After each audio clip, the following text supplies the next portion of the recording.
Je remercie tous ceux qui sont venus à la conférence pour les 10 ans de veille économique.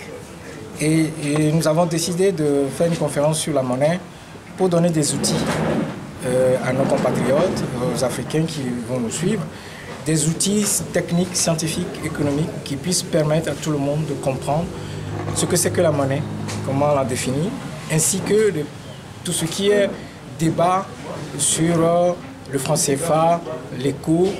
Et nous avons essayé de montrer que tout ceci est basé sur des théories économiques qui ont été écrites et inventées et qui permettent le fonctionnement de toute monnaie. Nous avons par exemple appris aujourd'hui aux participants que la France, en dehors du franc CFA, imprime ou fabrique, comme on dit, plus de 21 monnaies dans le monde pour d'autres pays. Donc ce n'est pas uniquement le franc CFA qui est imprimé ou fabriqué en France. Ensuite, nous avons appris aux participants que le compte d'opération dont on parle, qui est au Trésor, n'est pas le seul compte par lequel nous gérons nos exportations, nos importations, tout ce qui est extérieur.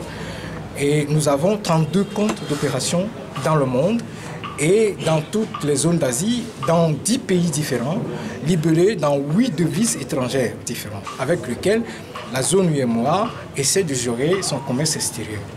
Donc, nous avons apporté un certain nombre d'éclaircissements sur le système de taux de change, système de change fixe, système de change variable flottant, administré, le système de taux de change que la Chine a utilisé sur les 50 dernières années, comment la Chine, avec sa souveraineté bâtie sur l'arme nucléaire, a réussi à hisser son économie à la deuxième puissance mondiale.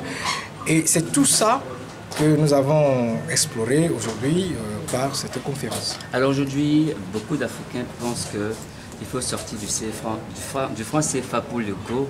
Est-ce que vous partagez cet avis? Si oui, si non, pourquoi? Alors moi, je n'ai pas voulu décourager qui que ce soit par rapport au départ du franc CFA ou au maintien dans la zone franc.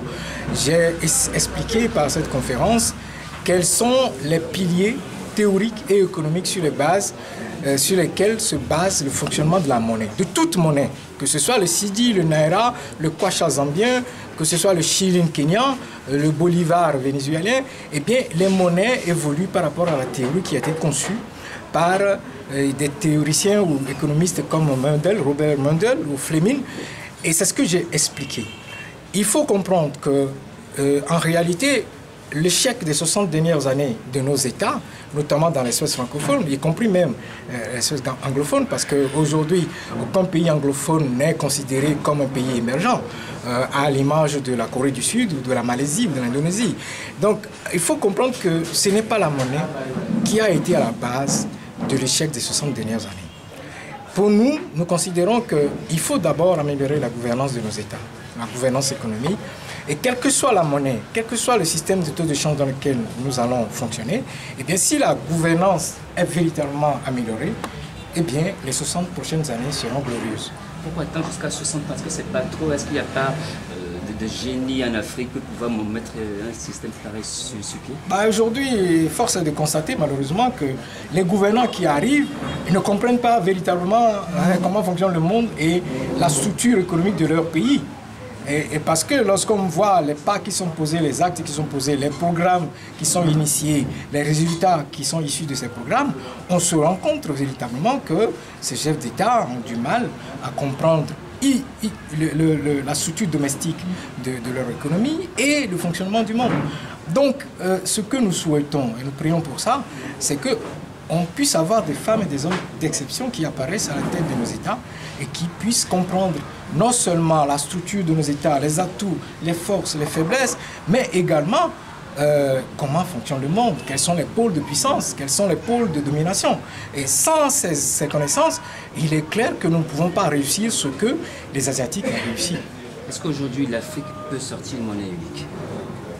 C'est illusoire. En tout cas, ce que je sais, et en apprenant dans l'histoire, parce qu'un économiste aussi comprend un peu l'histoire, c'est que la Chine d'aujourd'hui a été réunie au XIIe siècle après une guerre sanglante entre les 7 provinces chinoises. Les États-Unis d'aujourd'hui ont été réunis après une guerre civile de 5 ans. Et malheureusement, c'est ce que nous apprend l'histoire. Je ne sais pas si l'Afrique peut s'unir sans guerre.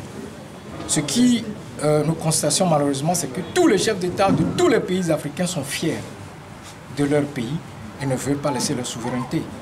Donc on verra bien. Une fierté légitime ou alors de façade? De façade. Merci beaucoup. Je vous en prie. Les gars, c'est bon?